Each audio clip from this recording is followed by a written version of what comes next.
The Great Flood, did it really happen, or is it a myth? Believers assert that the Great Flood, as described in Genesis, was a real historical event. According to the Bible, the flood was a divine response to the wickedness of humanity, sparing only Noah, his family, and pairs of animals on an ark. Genesis 7:11 marks the flood's beginning as the 17th day of the second month, with rains lasting 40 days and nights. The narrative is central to Christian theology, suggesting a God who judges but also saves. Supporters of the flood's historicity often cite the work of geologist Dr. John Baumgartner. His computational modeling at Los Alamos National Laboratory suggested that a catastrophic event could result in rapid geological changes. Baumgartner, along with others, points to sedimentary layers and fossil records as evidence of a global deluge. Additionally, flood myths across different cultures, such as the Epic of Gilgamesh from ancient Mesopotamia, are posited as independent confirmations of a worldwide flood. However, when we turn to the realm of historical and archaeological evidence, challenges abound.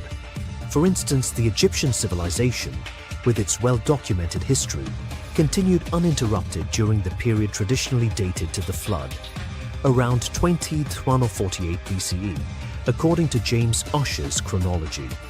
This presents a significant conflict, as one would expect such a cataclysmic event to leave a mark on Egyptian records. Moreover, dendrochronology, the study of tree rings, offers no evidence of a global flood occurring around this time. Trees from regions around the world show continuous growth rings without interruption. The strongest counter-argument comes from the field of geology. Critics argue that the sedimentary layers cited as evidence of a flood are better explained by regional, not global, water activity. Geologist Dr. Karen Prestegard from the University of Maryland emphasizes that the observed geological features align with known river and oceanic processes over millions of years, rather than a single catastrophic event.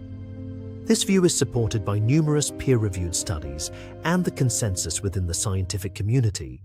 Supporters of the flood might argue that the lack of geological evidence is due to a misinterpretation of the data. However, this position weakens when faced with the breadth of consistent evidence from multiple scientific fields.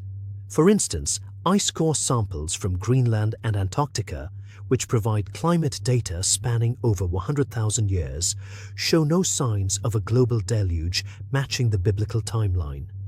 Furthermore, the philosophical implications challenge the flood narrative's coherence. If the flood was intended as a moral reset for humanity, why do subsequent biblical events reveal the persistence of human sin?